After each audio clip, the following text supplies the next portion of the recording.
that's exactly been the aim of this book, which is to sort of show that how the capitalism we have today is a very distorted form of capitalism we have. Can we even call it that? And the main reason I wrote the book is something that you teased just now in your introduction, which is that so many young people today, when they are polled in America, say that they are disillusioned with capitalism. And in fact, many of them, particularly progressives, say that they would rather have socialism.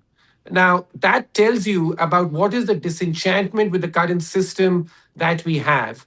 And what I've tried to do in the book, and I don't think I would change anything from what I wrote about this 18 months ago when it was published, is that we've seen more of that, which is that we are seeing much wider income inequality, wealth inequality, and we are seeing a lot Right. of the incumbents get much more entrenched. And my point is that capitalism is not supposed to work this way. Capitalism is supposed to be pro churn, it's supposed to be pro competition, and we are supposed to weed out a lot of the old players rather than have this kind of Well, system where it gets it's right sclerosis. where I wanted to go. Weed out the old players. Post Trump, whatever your politics, folks, I don't care. Ruchir's great about that.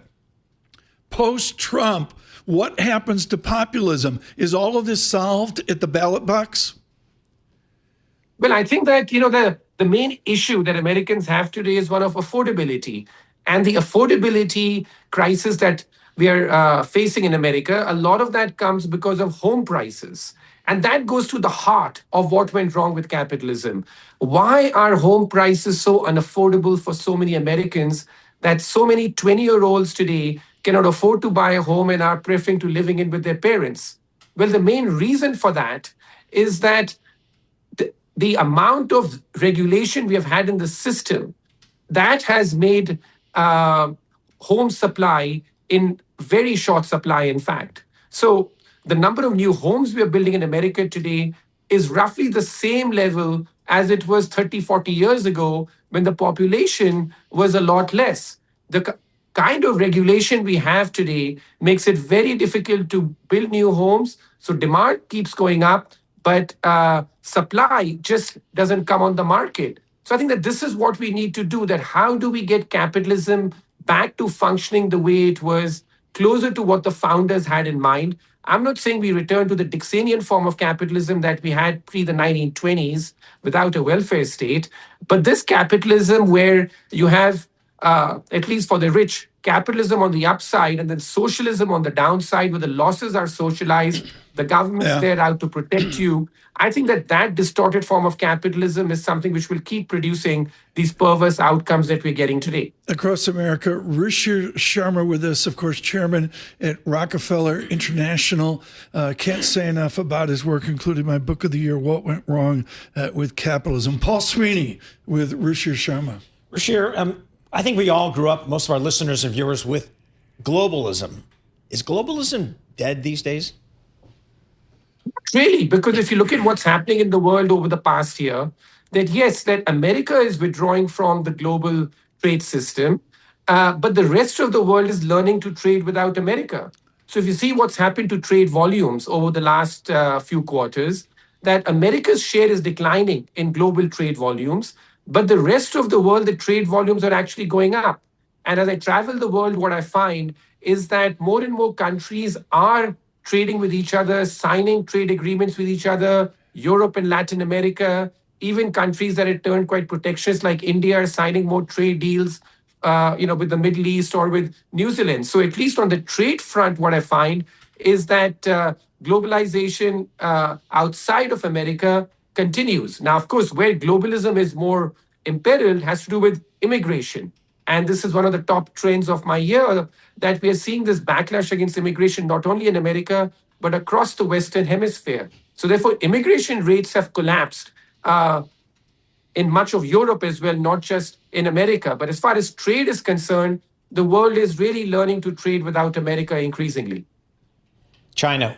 That's one of the big wild cards, I think, as we think about global trade here, Ruchir.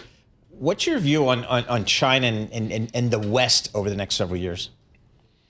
I think the single biggest story of 2026, which could emerge, is the fact that China's dumping is causing so much pain to so many countries around the world. what exactly is going on here, which is that China is always known to be an export powerhouse.